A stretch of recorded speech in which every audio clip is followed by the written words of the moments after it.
कौन कहता है आकाश में सुराख नहीं हो सकता। एक पत्थर तो तबीयत से उछालो यारो। नमस्कार, लाइव इंडियन गार्ड से मैं मल्लिका। आज लाइव इंडियन गार्ड की टीम मौजूद है अशरफी हॉस्पिटल के सामने।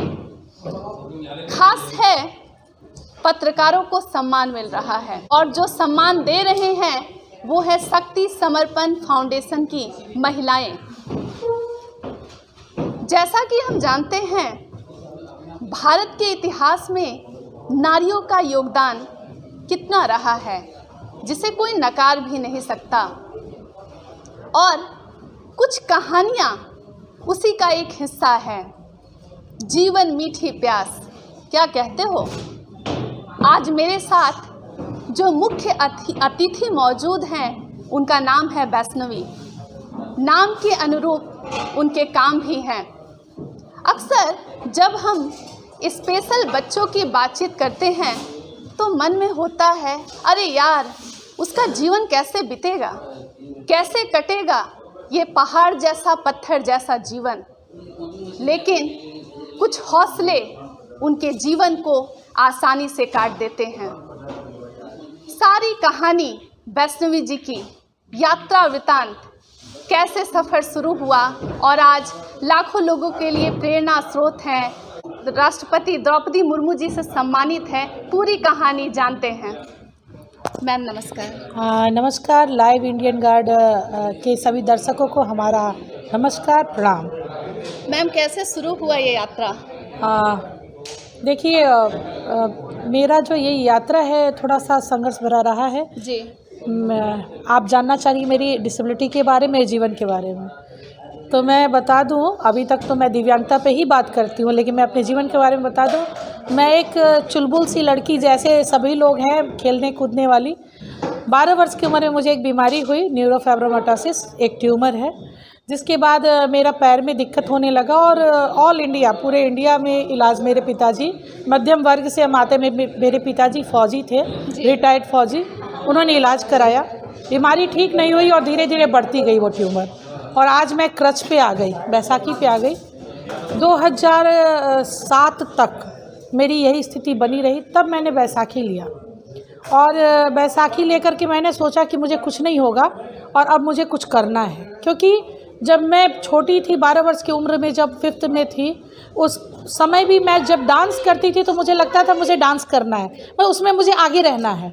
जब मेरी बीमारी हुई तो मेरे जीवन थोड़ा बाधा में आ गया। फिर भी मैंने घर पे बीमारी के दौरान, बुखारों में भी, तो घर में सिलाई करना शुरू किया। 14-15 वर्ष की उम्र में मैंने सिलाई करना अपनी माँ से सीखते हुए सिलाई करना शुरू किया, क्योंकि पढ़ाई मेरी बाधित हो रही थी। तब भी मैंने यही सोचा कि मुझे इसमें आगे करना है। जब मैं बड़ी हो गई, संयोग से मेरा विवाह भी हो गया। भले मेरा ज़िंदगी बहुत ज़्यादा गृहस्थ जीवन सही सफल ना रहा हो, लेकिन मैंने अपने जीवन में ये ठान लिया, मैं दुनिया के लोगों के लिए एक प्रोत्साहन बनूं, एक प्रेरणा बनूं। मैं दुनिया में कुछ ऐसा करूं कि मुझे फिर आगे रहना। फिर मेरे मन में वही ख्याल आया और मैंने साथ में क्रच लिया। मैम, इतनी हिम्मत कैसे आती है? अब इसको जो कहें, विश्वास कहें, अंधविश्वास कहें, ये जो भी कहें, मुझे ये हिम्मत ऊपर वाले से आती है। हिम्मत मेरे मन में कभी ऐसा नहीं लगा कि मैं कुछ नहीं कर सकती। मुझे लगा कि नहीं, बीमारी तो हो गई है लेकिन मुझे कुछ करना है बस। बीमार पड़ने के बावजूद भी मेरे मन में यही ख्याल रहा कि मुझे कुछ करना है। इसलिए मैंने बैसाखी लिया और बैसाखी लेके अपने कार्यों के लिए मैंने जब बाहर कदम निकाला तो देखिए बहुत दिक्कतें हैं, बहुत संघर्ष है। लेकिन जहाँ मैंने उचित आवाज़ उठाया, बहुत लड़ते झगड़ते जब उस पर मुझे सफलता मिलती थी तो मैं 2 कदम और आगे बढ़ती थी। और तब 2008 से मैंने विकलांग अधिकार मंच का एक गठन हुआ। उसका भी कहानी था कि मैंने एक ट्रेनिंग सेंटर में एडमिशन लिया, चूँकि मुझे सिलाई आ गया था और मुझे एक सर्टिफिकेट चाहिए थी एक कुशल टीचर बनने के लिए। मैंने उस समय मध्यमा करके मैंने कुशल टीचर बनने के लिए ट्रेनिंग लिया 1 साल का। मेरे हाथ छिल जाते थे और इतना दूर, ये भारत सरकार का VRC training centre Patna Anishabad में था। मैं पटना घर से 12 किलोमीटर दूर, बहुत 1 किलोमीटर पैदल चल के बैसाखियों पे जाके ट्रेनिंग लिया। उस ट्रेनिंग के बाद में मुझे एक मौका मिला ओलंपिक्स में भाग लेने का और उस ओलंपिक्स में भाग लेने में संयोगवश मैं नीटिंग में गोल्ड मेडल जीती। और उसी वक्त आप जैसे मीडिया कर्मियों का हाथ था मुझे आगे लाने में। वो मेरे मीडिया में वो खबर छपी कि ज़िंदगी से हुई निराश फिर भी ऊंची छलांग लगाने की आस। आज भी मुझे वो बात याद आती है। और ये मेरे गांव का वो छपा था, गांव से जहां मैं पढ़ती थी छोटे में 12 वर्ष की उम्र में। उस स्कूल वहीं के संपादक ये पत्रकार थे चंद्रभूषण मिश्रा, जिन्होंने इस चीज़ को निकाला। और उसके बाद मुझसे बहुत सारे लोग, बुद्धिजीवी लोग मिले और एक मंच का गठन हुआ, विकलांग अधिकार मंच। और 8 से मैंने इस कार्य को शुरू किया और मैं हर जगह लड़ते झगड़ते अपने ज़रूरी मुद्दों को लेकर के, और मैंने ये बना लिया कि जहाँ जब लड़ती थी आज न कल 10 दिन के बाद 1 महीने बाद मुझे सफलता मिलती थी और मैं सीढ़ियों को चढ़ते चली गई। तब मैंने कहा कि संघर्ष से डरना नहीं और ज़िंदगी इसी का नाम है। और जब जब मुझे उपलब्धि मिलती गई मेरा हौसला बढ़ते चला गया और मुझे ये गर्व हुआ कि लोग उसके बाद पहले मुझे गलत नज़र से भी देखते थे कि क्या ज़रूरी है ये करने का, ये घिसट के जाने का, ये पैर ऐसे करके जाने का। बहुत सारे लोग बहुत तरह की चीज़ें बोले, लेकिन जब मैं आगे बढ़ने लगी तो लगा पीछे से एक झुंड सा आ रहा है। मुझे ये अच्छा लगा और अब मैंने ये ठान लिया मैं उन लोगों के लिए समर्पित हूँ जो लोग इस दर्द को झेलते हैं, जो मैंने झेला है, जो मैंने दुनिया देखी है, जो मैंने इस औरत होने के नाते, विकलांगता होने के नाते जो मैंने सहा है, वो बाकी लोग ना सहें। मैं अपने एक्सपीरियंस को इसलिए उनके साथ शेयर करती हूँ और उनको मोटिवेट करती हूँ, उनको समझाती हूँ और सरकारी स्कीम और सरकार के पदाधिकारियों से सरल बनाने के लिए ये भी बातें करती हूँ।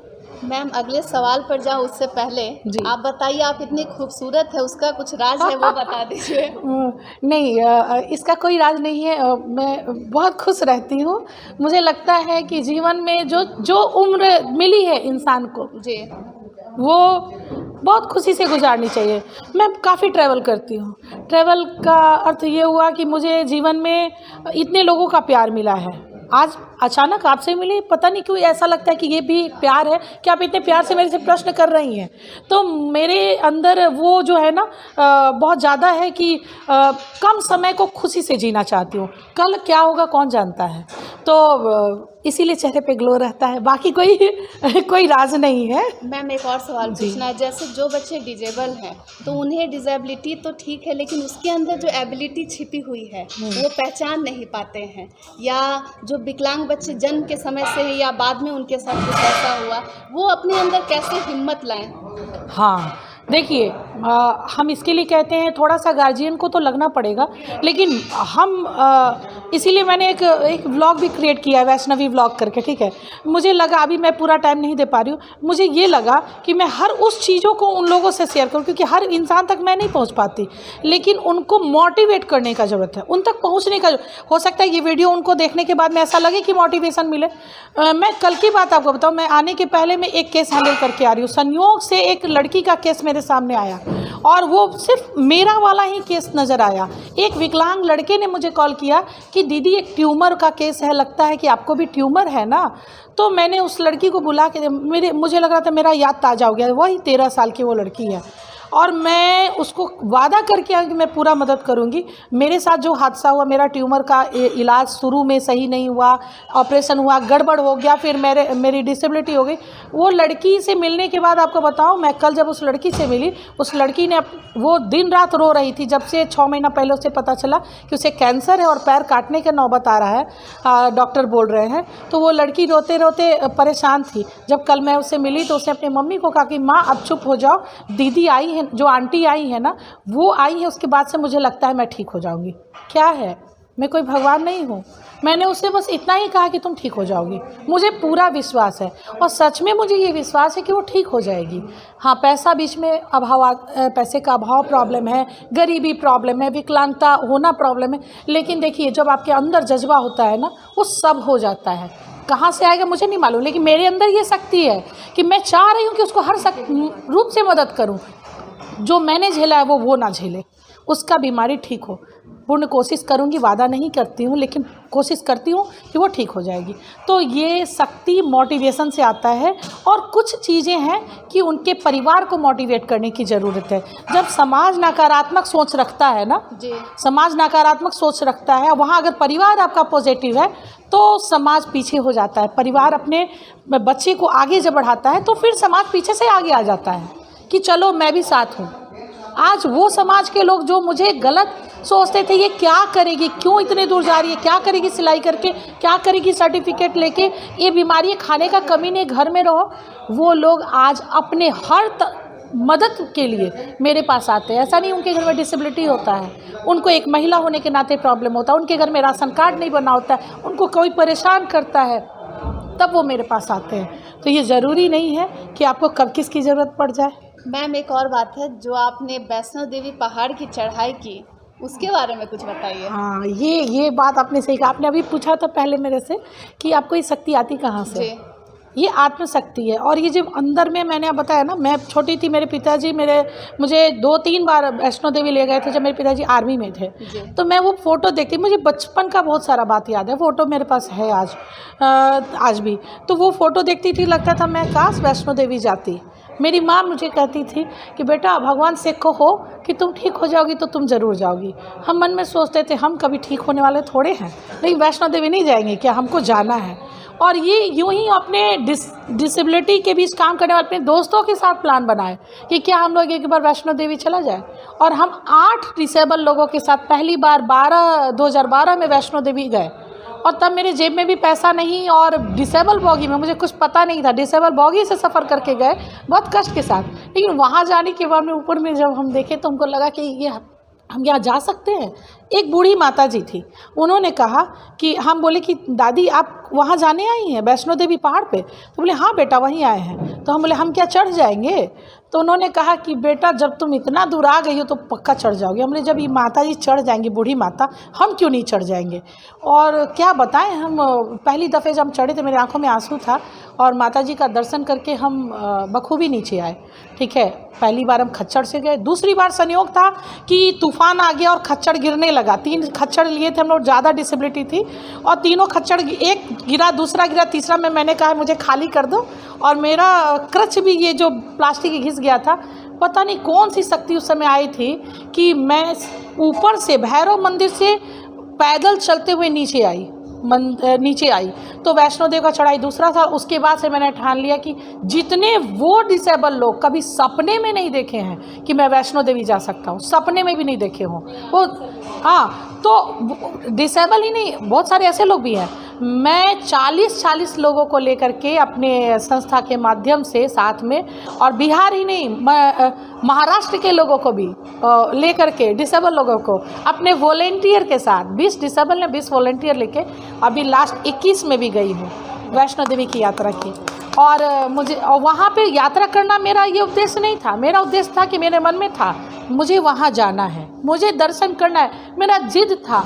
और उतना ही नहीं, अब आपको वहाँ बैटरी कार सुविधा हो गई है, भैरव मंदिर में डिसेबलों को सुविधा है। और मैंने ये आवाज़ उठाया है, और ये आवाज़ तब तक उठाऊंगी, उम्मीद है बहुत जल्द वो पूरा हो जाएगा, कि डिसेबल लोग के लिए नीचे से गाड़ी ऊपर तक ले जाए और ले आए। क्योंकि माल ढोने के लिए गाड़ी जाती है तो हम लोग के लिए जा सकती है, तो सब संभव है। लेकिन ये आवाज़ उठाएगा कौन? जब कोई जाएगा। कोई जाता नहीं है कि पहाड़ों पे कैसे जाए। जब हम 20 व्हीलचेयर लेकर के वहाँ जाने लगे, 20 व्हीलचेयर, तो लोग बोलते थे कि भीड़ है वहाँ पे, दिक्कत होगी। तो मैंने यही जवाब दिया, जब हम पटना से आ सकते हैं व्हीलचेयर लेके, और दिक्कत हमें है, आपको क्या है? आप कोई नहीं हो सकते हैं दर्शन में रोकने वाले, हम जैसे हैं वैसे जाएंगे। और अब लोग भी प्रोत्साहित करने लगे हैं। वहाँ शौचालय सुगम्य नहीं है, वहाँ काफ़ी दिक्कतें हैं, जिस पर मैंने एडवोकेसी भी किया है और प्रेस वार्ता भी की है।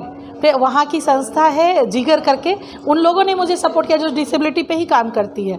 तो अब मैंने इसको नेशनल मुद्दा समझ के वैष्णो देवी जैसे तमाम दार्शनिक स्थल हैं, ब्राह्मण स्थल है, उनको एक्सेसिबल करने के लिए आवाज़ उठाने का भी बीड़ा उठाया है कि वो एक्सेसिबल हो। और मैं घूमूंगी, क्यों नहीं घूमूंगी, मेरी भी इच्छा है, मैं घूमूंगी।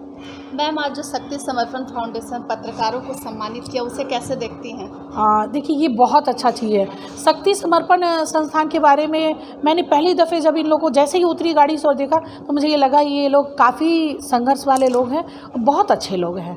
बहुत प्यार आया हमको ये देख के, ये एकता और ये हंसी चेहरे पे। देखिए, संस्थाएं बनती बहुत है लेकिन चलती नहीं है। आपको ये बता दें, कागज़ों पे चल लेती हैं, रियल में नहीं चलती हैं। तो संस्था बनाना ही वो नहीं है, इसको कैसे संचालन करना है, कैसे चलाना है, कैसे प्यार हो, ये सारी चीज़ें काफ़ी महत्वपूर्ण होती हैं। और ये मुझे दिखा कि ये काफ़ी सफल संस्था है। इनके बात करने का तरीका और इन्होंने मीडिया को सम्मान करने का जो अपना रखा है, इस बार पहली बार ही किया है इन लोगों ने। लेकिन ये बहुत महत्वपूर्ण चीज़ है कि अब आप भी लेडीज़ हैं और मीडिया से आती हैं, आप लोग समझती हैं कि एक लेडीज़, एक महिला मीडिया कर्मी को क्या दिक्कतें आती हैं। हर जगह उनको दबना पड़ता है, दिक्कत होता है, दबाया जाता है, दबती नहीं है, दबाया जाता है। तो कहीं ना कहीं हमको लगता है कि इन लोगों ने इस तरह का जो काम किया है बहुत अच्छा काम है।